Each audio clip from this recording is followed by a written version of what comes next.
Now then, this evening we're rigging up, we're tying up, whatever, building up, whatever you want to call it, a paste float. Yeah, a paste float.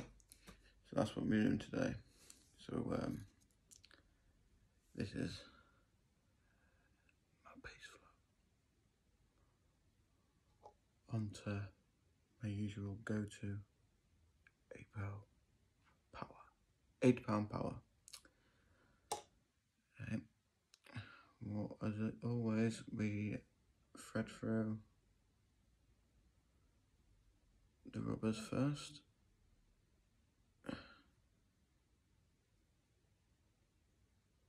And thread through to the eye.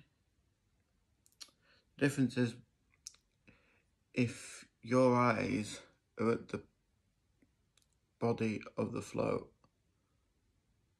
and not at the stem, you need an extra rubber, a thicker rubber. So there's my thicker rubber I'm going to stick on next.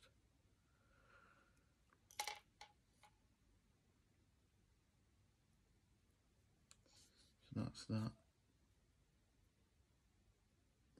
Get these rubbers all clipped on.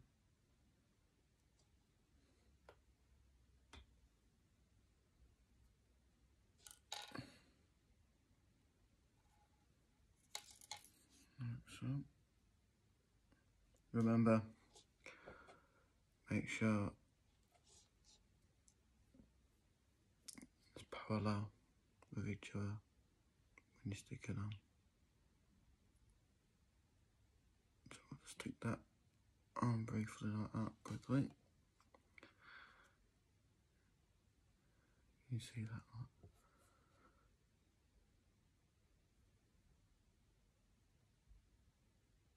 And stick the other rubbers on, like so.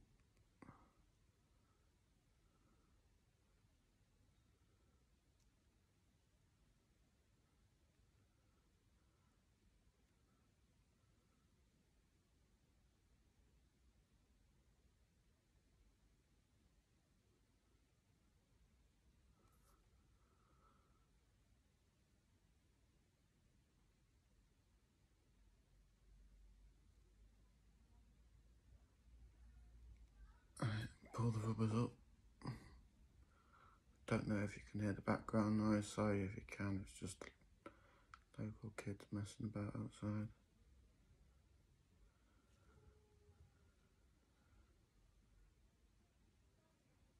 Nice community for not causing trouble, for playing football, whatever they're doing. Anyway.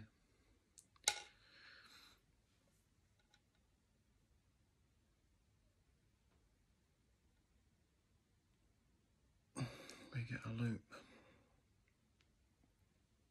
We tie a loop.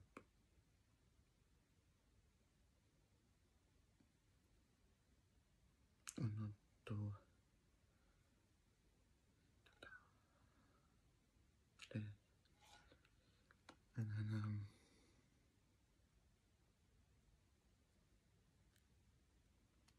we give it a pull. And a snip. I use my teeth. You can use scissors if you want to. I usually do, it's just quickness, yeah.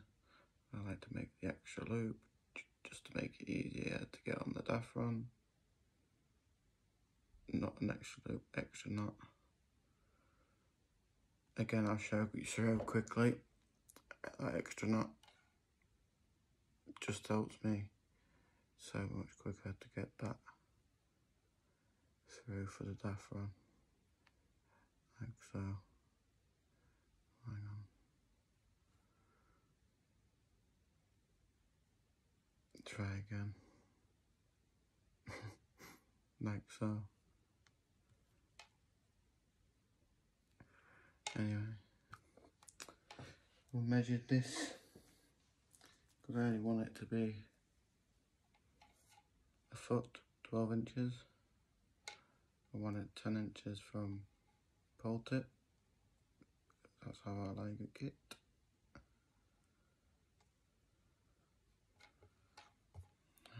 Made it a bit long here, oh dear me.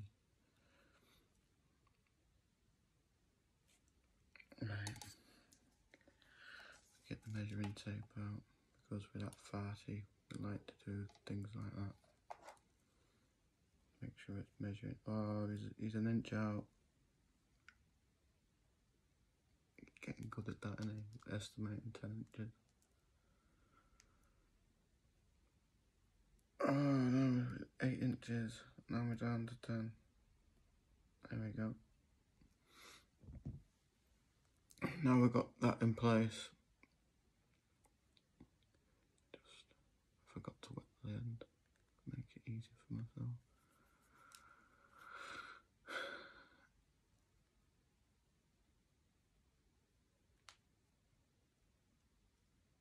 To be fair, I don't need all that rubber on there. I can use half of that.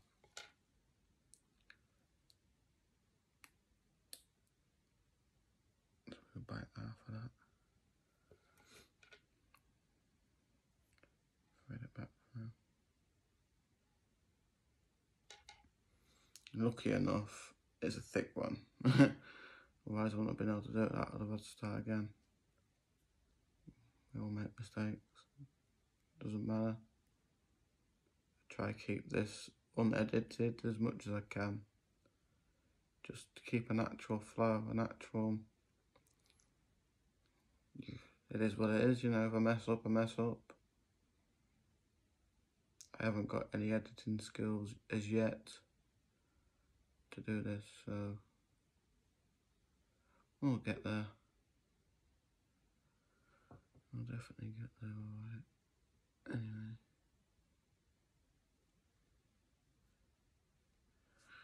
Like so.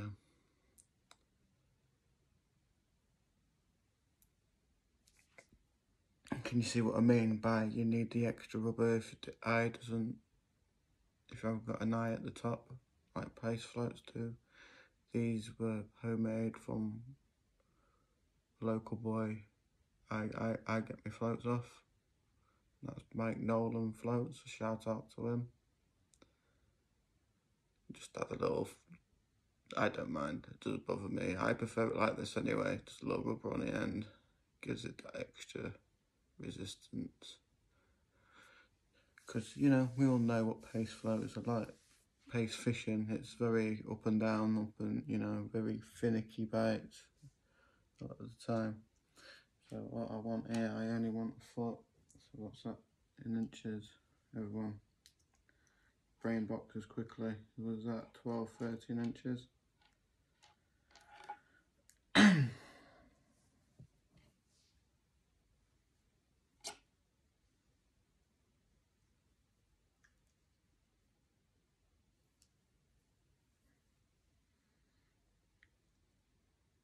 little bit more than that, so I don't thingy. Yeah, I want it 12 inches, don't I?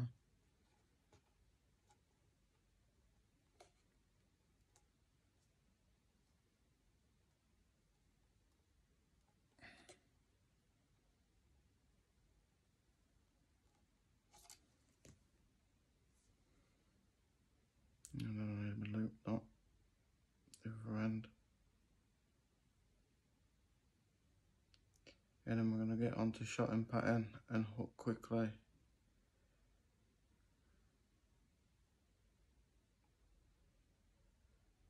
Right.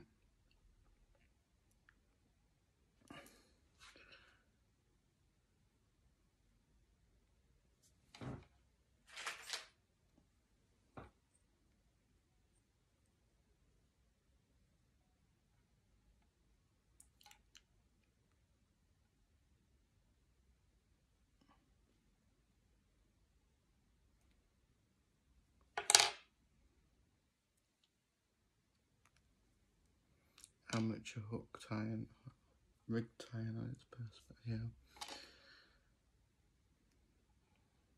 We want a drop shot at the bottom. A dropper, should I say? Sorry. You might mistaken me for There we go. The dropper, I've not cut that short enough. I should have used scissors, it would have been quicker, but yeah.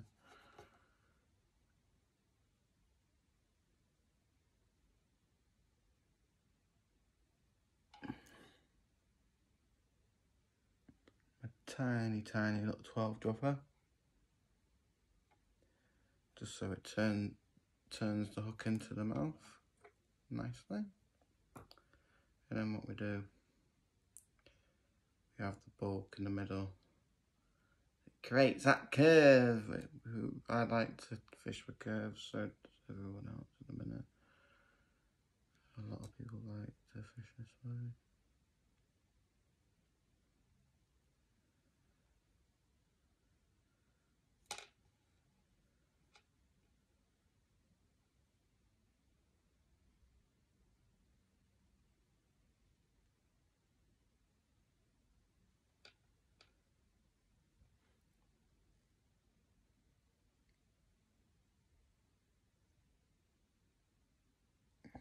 Use my teeth. Try not use your teeth. Try use the correct tools to do this, because your teeth will end up like mine very quickly and they just flatten out. Got to the point that I don't bother anyway.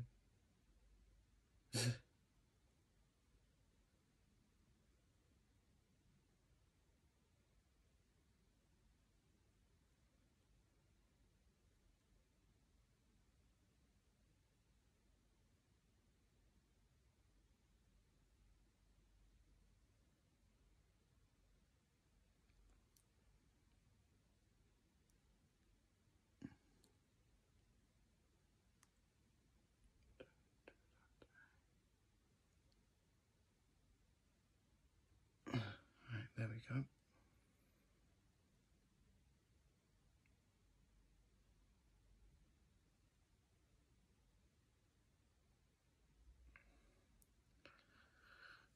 Right, see that?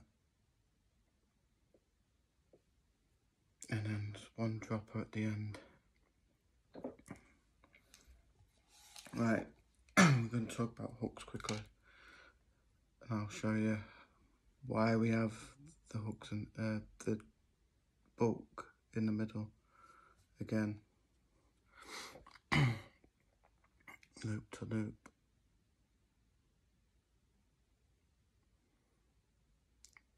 Hook through the loop. Bish bash bosh. That's on. Right. That's not just to act so that the hook turns in its mouth. It's there for lift, bites and everything else.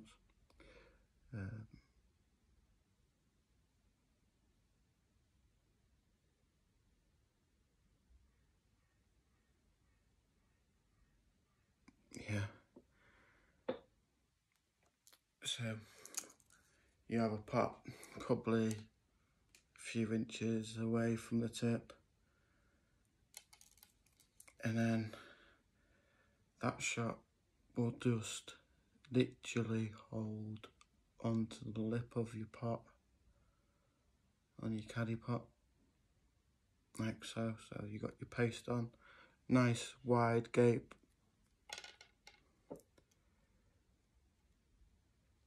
Nice wide gape hook to keep the paste on. One dropper, two bulk in the middle, and it just hangs like that. Can you see that? There we go, look. It just hangs like that. So, again, thank you for watching. The journey's just begun.